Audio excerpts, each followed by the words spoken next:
அஸ்ஸலாமு அலைக்கும். Hi friends, எப்படி நல்லா இருக்கீங்களா? குவைத்தை தாக்கிய பல ட்ரோன்கள். மினிஸ்ட்ரி ஆஃப் டிஃபென்ஸ் வெளியிட்டுள்ள முக்கிய பரபரப்பு தகவல். பாதுகாப்பான இடத்தில் தஞ்சமடைந்த தொழிலாளர்கள். மிக மிக முக்கியமான நியூஸை பார்க்க போகிறோம். அடுத்து அரபு நாடுகளை குறிவைத்து தாக்கும் ஈரான் ராணுவம். முக்கிய இடங்கள் மீது தாக்குதல் தீவிரம். அடுத்து குவைத்தில் ஏற்பட்டுள்ள வானிலை மாற்றம். ஒரு வாரம் மழை நீடிக்கும் என மெட்ரோலஜிக்கல் டிபார்ட்மெண்ட் எச்சரித்துள்ளது. அடுத்து ஏர்போர்ட் தொடர்பான முக்கிய தகவல். இப்படி பல முக்கியமான தகவல் இந்த வீடியோவில் இருக்குது. வீடியோ ஃபுல்லாக பாருங்கள். உங்கள் நண்பர்கள் அனைவருக்கும் கட்டாயமாக இந்த வீடியோ ஷேர் செய்யுங்க. இப்போ வாங்க குவைத்துடைய மிக முக்கியமான நியூஸை பார்ப்போம். ஈரான் மீது அமெரிக்கா மற்றும் இஸ்ரேல் ராணுவம் தொடர் தாக்குதலில் ஈடுபட்டு வருவதாலும் ஈரானுக்கு ஆதரவாக எந்த ஒரு அரபு நாடுகளும் வாய் திறக்காத காரணத்தினால் பெரும் இழப்புகளை சந்தித்து வரும் ஈரான் ராணுவம் Kuwait, Saudi Arabia, Qatar, Bahrain ஆகிய நாடுகளில் உள்ள எண்ணெய் கிணறுகள் மற்றும் எரிவாயு நிலையங்களை குறிவைத்து தாக்கி வருகிறது. நேற்று மட்டும் சவுதி அரேபியாவில் உள்ள ஆயில் ரெஃபினரி, கத்தாரில் உள்ள ராஸ் லஃபான் எரிவாயு நிலையம் மற்றும் குவைத்தின் மினா அப்துல்லா பகுதியில் உள்ள ஆயில் ரெஃபினரி ஆகியவை மீது பிளாஸ்டிக் ஏவுகணைகள் மற்றும் ட்ரோன்களை பயன்படுத்தி ஈரான் தாக்கியுள்ளதால் அரபு நாடுகளில் பெரும் பதட்டம் நிலவி வருகிறது. இதன் காரணமாக கத்தாரின் 17% எரிவாயு உற்பத்தி பாதிக்கப்பட்டுள்ளதாகவும் இதனை சரி செய்யவே சில வருடங்கள் வரை ஆகும் என கத்தார் எனர்ஜி ரிசோர்ஸின் சிஇஓ ஆன சாத் அல் காபி அவர்கள் தெரிவித்துள்ளார்கள். எரிவாயு நிலையம் தாக்கப்பட்டுள்ளதால் அங்கிருக்கும் தொழிலாளர்கள் அனைவரும் பாதுகாப்பான இடத்தில் தங்க வைக்கப்பட்டுள்ளதாக கத்தார் அரசு தெரிவித்துள்ளது. அதுபோல பார்த்தீங்கன்னா குவைத்தின் மினா அப்துல்லாவில் ஈரான் ட்ரோன்கள் ஆயில் ரெஃபினரியை தாக்கியதால் மங்கா, ஃபாயில், மஹபுல்லா ஆகிய சுற்றியுள்ள பகுதிகளில் பெரும் பரபரப்பு ஏற்பட்டுள்ளது. Kuwait, Saudi Arabia, Qatar, Bahrain, Arab Emirates, Oman ஆகிய அனைத்து நாடுகளின் மன்னர்கள், தலைவர்கள் அனைவரும் எப்படா அந்த சண்டை முடியும்னு ஒவ்வொரு நாளையும் எண்ணிட்டு இருக்காங்க. அரபு நாடுகளில் உள்ள ரெண்டு முக்கியமானது எண்ணெய் கிணறு மற்றும் வாட்டர் ரிசோர்சஸ். இதில் ஈரான்காரன் பார்த்தீங்கன்னா எண்ணெய் கிணறு எரிவாயு உற்பத்தியில் கையை வச்சுட்டான். நெக்ஸ்ட் தண்ணீர் சுத்திகரிப்பு நிலையத்தில் கையை வச்சானா முழு அரபு நாடுகளில் தண்ணீருக்கு பஞ்சம் வந்துடும். இந்த அமெரிக்கா மற்றும் இஸ்ரேல் சண்டையை நிப்பாட்டினா தான் ஈரான்காரன் அரபு நாடுகளின் மீது நடத்தும் தாக்குதலை நிறுத்துவான். ஈரானுடைய வெளியுறவுத்துறை அமைச்சரான அப்பாஸ் அல் அரக்சி அவர்கள் செய்தியாளர் சந்திப்பில் என்ன தெரிவிச்சிருக்காருன்னா, இந்த சண்டையால் எங்களுக்கு மிகப்பெரிய பாதிப்பு ஏற்பட்டுள்ளது. பொதுமக்களின் உயிரிழப்புகள், தலைவர்களின் உழைப்பாலும் எங்களுடைய வளங்கள் மீது நடத்தப்பட்ட தாக்குதலால் பெரும் பொருளாதார பாதிப்பு ஏற்பட்டுள்ளது. இதற்கு எல்லாம் அமெரிக்கா மற்றும் இஸ்ரேல் மன்னிப்பு கேட்டு எங்களுக்கு ஏற்பட்ட இழப்புக்கு நஷ்டஈடு வழங்கினால் மட்டுமே இந்த சண்டை முடிவுக்கு வரும் என ஈரானின் வெளியுறவுத்துறை அமைச்சர் அவர்கள் தெரிவித்துள்ளார்கள். ஆனால் இஸ்ரேல் மற்றும் அமெரிக்கா என்ன சொல்லுதுன்னா, 90% ஈரானிய ராணுவ தளங்கள் அழிக்கப்பட்டுள்ளது. அதுபோல மிசைல் மற்றும் ட்ரோன்கள் அழிக்கப்பட்டுள்ளதால் இன்னும் கொஞ்ச நாள் பொறுத்து கொள்ளுங்கள், ஈரானுடைய கதையை முடிச்சிடுவோம்னு சொல்றாங்க. இவனுங்க ஈரானை முடிச்சிடுவோம்னு சொல்லி கடைசியில் நம்மள முடிச்சிடுவாங்க போல. ஏன்னா இப்போ நடக்கிற சம்பவத்தால் பொதுமக்கள் தான் அதிக அளவில் பாதிக்கப்படுறாங்க.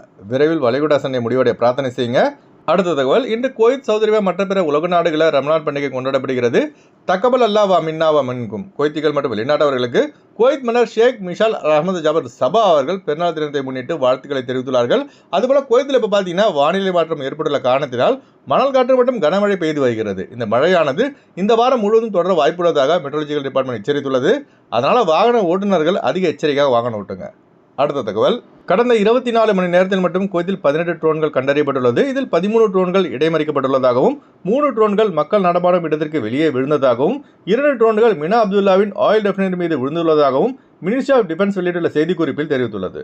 அடுத்த தகவல். குவைத் மற்ற பிற அரபு நாடுகளில் நிலைவரும் அசாதாரண சூழ்நிலை காரணமாகவும் எமர்ஜென்சியாக இந்தியா, இலங்கை செல்பவர்கள் தற்போது சார்ட்டர் ஃபிளைட்டுகளை பயன்படுத்தி சொந்த நாடுகளுக்கு திரும்பி வருகிறார்கள். குவைத்திலிருந்து இப்போ ஜசீரா ஏர்வேஸ் மட்டும்தாங்க இந்தியா, இலங்கைக்கு செல்கிறது. இந்தியாவில் பார்த்தீங்கன்னா 6 டெஸ்டினேஷனுக்கு செல்கிறது.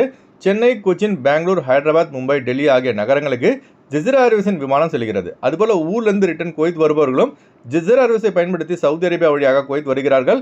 அர்ஜென்ட்டாக ஊருக்கு போகிறவங்க, ரிட்டர்ன் குவைத் வருபவர்கள் ஸ்க்ரீனில் தெரிகிற ஜியா டிராவல்ஸ் நம்பரை தொடர்பு கொண்டு விமான டிக்கெட் பெற்றுக்கொள்ளலாம். நம்ம சப்ஸ்கிரைபர் பலர் ஜசீரா ஏர்வேஸ் விமானம் மூலம் பயணம் செய்கிறார்கள். இப்போ நம்ம சப்ஸ்கிரைப் பேசும் இந்த வீடியோவை பாருங்க. எல்லாருக்கும் வணக்கம். நம்ம தமிழ் உறவுகளுக்கு எல்லாருக்கும் நான் குவைத்திலிருந்து பேசுகிறேன்.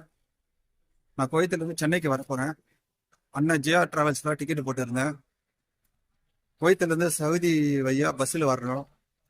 பஸ்ஸில் வந்து சவுதியிலேருந்து நான் கொச்சிக்கு வரேன். கொச்சியிலேருந்து சென்னைக்கு வரேன். எனக்கு அர்ஜென்ட் ஆகிட்டு நான் வந்து சென்னைக்கு வரணும். அதனால் வந்து இன்றைக்கி நான் டிக்கெட்டு போட சொன்னேன். அவர் அர்ஜென்ட் ஆகிட்டு எனக்கு டிக்கெட் போட்டார். போட்டு இருந்து நாளை காலையில், எனக்கு வெள்ளிக்கிழமை காலையில் 10:15 எனக்கு ஃப்ளைட் சவுதியில். இப்போ போர்டிங் வாங்கிட்டேன், பஸ்ஸுக்கு வாங்கிட்டேன், ஃப்ளைட்டு இது வாங்கிட்டேன். நீ நேரம் எனக்கு கொச்சிக்கு தான் போனோம். சரிங்களா? சரி, கொச்சியிலேருந்து சென்னைக்கு போனோம். அண்ணங்கிட்ட, ஜியா டிராவல்ஸ் அண்ணங்கிட்ட தான் டிக்கெட் போட்டிருந்தேன். அண்ணங்கிட்ட போட்டால் நல்ல சேஃபு தான். யாருன்னா அர்ஜென்ட்டாக போகிறவங்க நினைக்கிறவங்க அண்ணங்கிட்ட டிக்கெட் போடுங்க. போட்டுட்டு சேஃபாக போயிட்டு வரலாம். சரிங்களா? எதுவும் பயப்பட வேணாம். டிக்கெட்டு, போர்டிங் பாஸ் எல்லாம் உண்டு. எனக்கு இப்போ 12 மணிக்கு டைம் கொடுத்துருக்காங்க. இப்போ டைம் வந்து எனக்கு வந்து இப்போ 6 மணி ஆகுது. 12 மணிக்கு டைம் கொடுத்துருக்காங்க பஸ்ஸில் போகிறதுக்கு. நாளைக்கு காலையில் எனக்கு 10:15 ஃப்ளைட்டு. இங்கே எல்லா வெயிட்டிங்கில் இருக்கோம். எல்லாம் முடிஞ்சிட்டு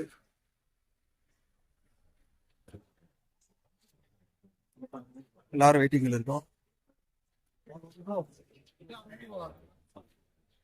சரிங்களா? ஓகேங்க.